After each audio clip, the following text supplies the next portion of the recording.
14:30 hours, over the South China Sea, a lone U.S. helicopter faced China's Z-10 in international airspace. And what followed revealed secrets Beijing never wanted exposed. Above international waters, an American MH-60 Romeo helicopter cruised at 200 knots, patrolling near a Type 039 Chinese diesel submarine that had been submerged for 48 hours. Diesel subs are like divers holding their breath. Eventually they must surface. And when they do, America is already watching.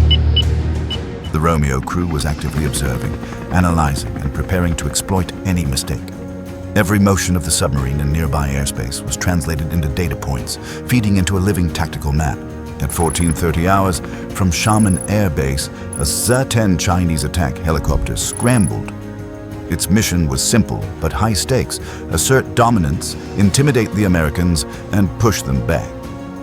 The reality was that for the next 72 minutes, every maneuver, radar sweep, FLIR, and engine note would feed the Americans intelligence Beijing never intended to expose. The mission to scare became an operational misstep from the start. The Romeo's sensor operator activated the ALQ-210 electronic support pods. Every Z-10 emission was catalogued in real time. Each pulse, each frequency change, each subtle rotor vibration fed into the intelligence network. The Americans were exploiting, quietly building a tactical blueprint of the Z-10's vulnerabilities. At 14:35 hours, foreign military aircraft, alter course immediately, crackled Romeo's warning. The Z-10 banked aggressively across the helicopter's nose at 500 meters altitude, closing to 50 nautical miles. Legally, the Romeo was fully in international airspace, but perception often outweighs legality in tense encounters. Orders were to project dominance. Risk and legality were secondary. The pilot believed proximity equaled power. In reality, it made him a moving classroom. At 14:38 hours, inside the Romeo, the crew stayed cool, calm, and focused, almost amused at the Z-10's frantic maneuvers. Each maneuver became part of a real-time intelligence feed. Beijing's intended intimidation was transforming into an operational field test, a catalogue of weaknesses being assembled silently. 2 minutes later, the Z-10 fired 2 flares, loud and visible, but harmless. The pilot believed he had signaled aggression, but Romeo's sensors treated it as theater. Meanwhile, the helicopter responded by dipping sonar toward the submarine below. Cavitation, hull stress, emergency maneuvers, and the sub's noise became a beacon for American tracking. The aircraft meant to protect the sub was unintentionally exposing it. The tactical picture presented 2 Super Hornets in high cover at 25,000 feet, 2 mid at 15,000 feet, and 2 low at 500 feet. Overlapping weapons envelopes ensured that nothing crossed without entering a shooter's range. EA-18G Growlers orbited the flanks, blurring and jamming radar signals. The chessboard of the airspace was set, and the Z-10 unknowingly moved piece by piece into American observation. At 14:45 hours, the Z-10 banked at 60 degrees, climbed at 20 degrees per second, and rolled aggressively. The Romeo's crew tracked each motion through AAR-47 missile warning systems and FLIR cameras. Exhaust temperatures, rotor RPM, turn rates, and climb performance, everything was recorded. At 14:48 hours, confidence surged for the Z-10 pilot as he locked fire control radar onto the Romeo. 3 seconds later, EA-18 Growlers engaged ALQ-99 jamming pods. The radar displays hallucinated 12 false contacts, some appearing inside the cockpit, others moving erratically. Frequency hopping outran the Z-10's radar update rate. Attempts to reacquire the Romeo became an additional intelligence source. The Chinese ignored that they were exposing how their systems behaved under electronic attack to the Americans. At 14:50 hours, Americans broadcasted, United States Navy operating in international airspace. Maintaining course and altitude full-spectrum dominance had rendered the Z-10 effectively blind. Every flare, radar pulse, and attempted lock became a logged data point, each one feeding tactical, electronic, and intelligence libraries. The submarine below remained under constant sonar observation. Slight Romeo bank adjustments optimized coverage, translating sub-maneuvers into predictable noise patterns. Emergency dives, evasive turns, and tilts all fed into American tactical networks. The Z-10's efforts to intimidate produced intelligence instead of deterrence, creating a live textbook of vulnerability. At 14:55 hours, the Z-10 pushed closer, too close. Romeo's door gunner manned the GAU-21, signaling dominance without firing. Every aggressive maneuver stressed the Z-10. Hydraulic pressure climbed, transmission heat rose, flight controls slowed. The engagement was asymmetric, the Romeo stable, the Z-10 deteriorating. Sensor warfare was fully one-sided. AAR-47 tracked every G-turn, climb, and burst of speed. FLIR cameras captured infrared imagery in high quality. Exhausts reached 450 degrees Celsius. Transmission housings 180 degrees Celsius. Every FLIR, radar sweep, and attempted targeting lock-fed libraries for future electronic jamming, missile programming, and tactical simulations. The Z-10 pilot remained unaware of the intelligence harvest he was contributing to. At 15:05 hours, tactical formations tightened.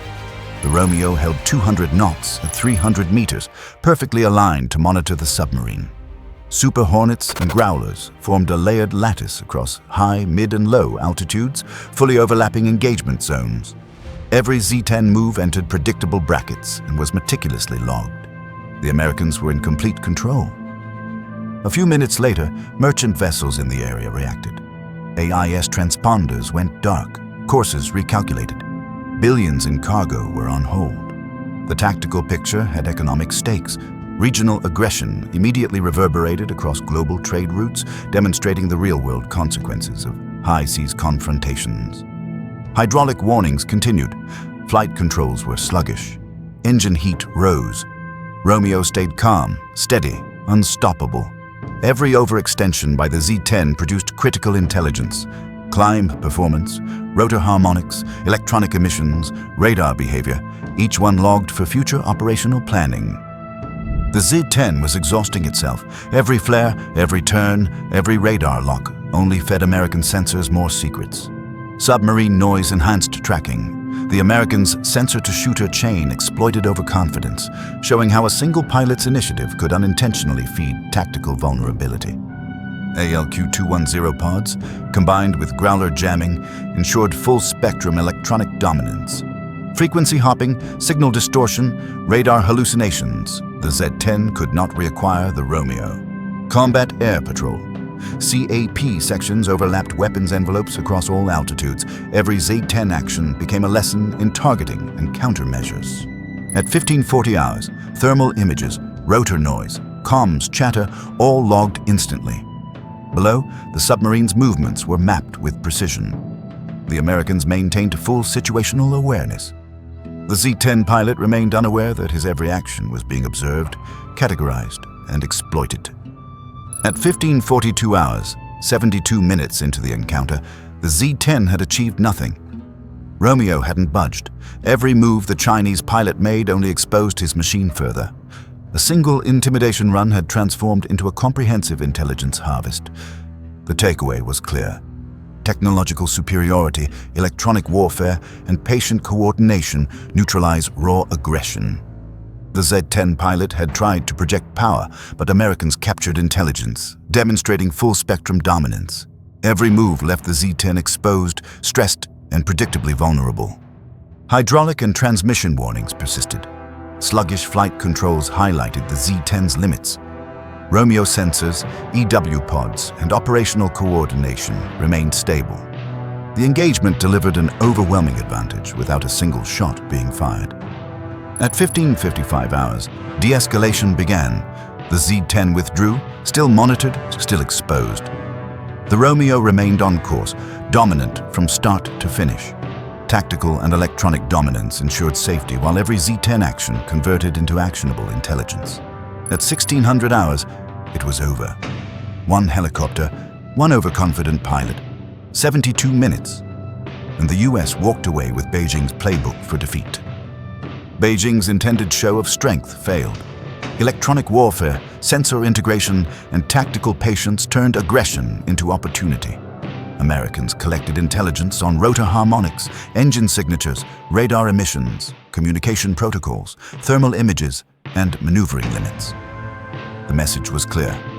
Intimidation cannot overcome technological and operational superiority. 10 minutes later, Z-10 systems overheated, flight controls sluggish. Romeo never wavered. Complete dominance, no shots fired. Every reckless maneuver by the Chinese pilot fed American sensors more secrets.